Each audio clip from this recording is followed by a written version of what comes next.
Bismillahirrahmanirrahim. Assalamualaikum warahmatullahi wabarakatuh. Raditu billahi robba wa bislami dina Nabi Muhammadin Nabi wa Rasulullah. Rabbi shrah li sadri wa yassir li amri wahlul 'uqdatam min lisani yafqahu qawli.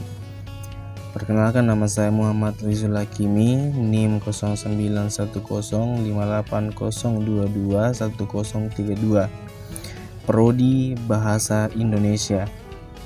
Baik, pada kesempatan kali ini saya akan memaparkan sebuah materi belajar dan pembelajaran. Poin yang pertama yaitu konsep dasar mengajar dan pembelajaran. 1. Pemahaman dasar mengajar. Mengajar ialah suatu aktivitas mengatur organisasi atau lingkungan sebaik-baiknya dan menghubungkan dengan anak didik sehingga terjadi proses belajar mengajar. Menurut Mahmud, mengajar adalah memasuki dunia siswa untuk mengubah persepsi dan perilaku mereka. Hasibuan dan Mujiono dalam buku berjudul Proses Belajar Mengajar juga memberi pengertian bahwa mengajar adalah penciptaan sistem yang memungkinkan terjadinya proses belajar mengajar. Menurut kajian Nasution, terdapat dua pengertian mengajar atau pengajaran.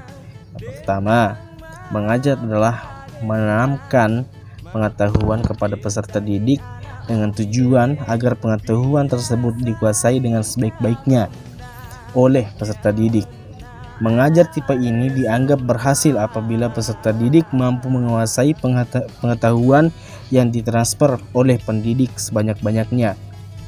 Pengertian yang kedua, mengajar adalah menyampaikan kebudayaan kepada peserta didik.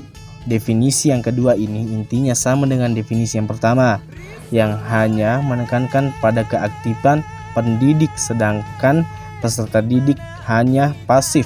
Jadi, pada intinya definisi pengajaran adalah proses transfer knowledge yang dilakukan oleh pendidik kepada peserta didik lainnya. Poin yang kedua yaitu konsep belajar dan pembelajaran.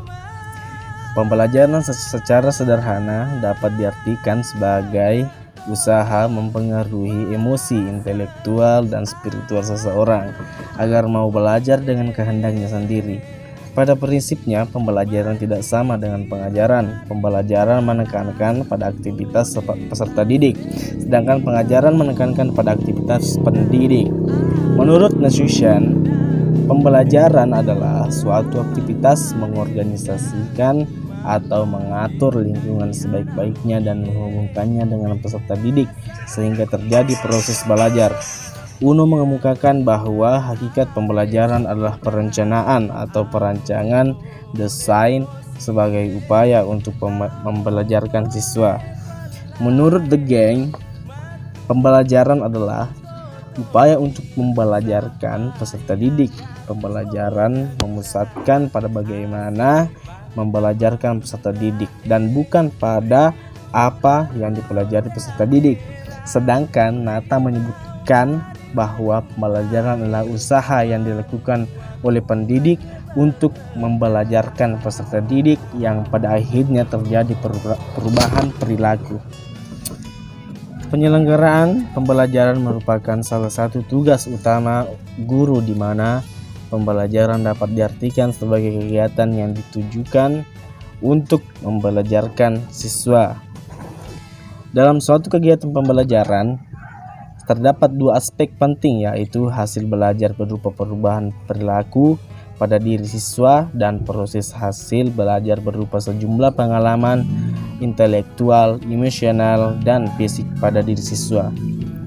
Baik, mungkin itu saja yang sempat saya paparkan tentang materi belajar dan pembelajaran.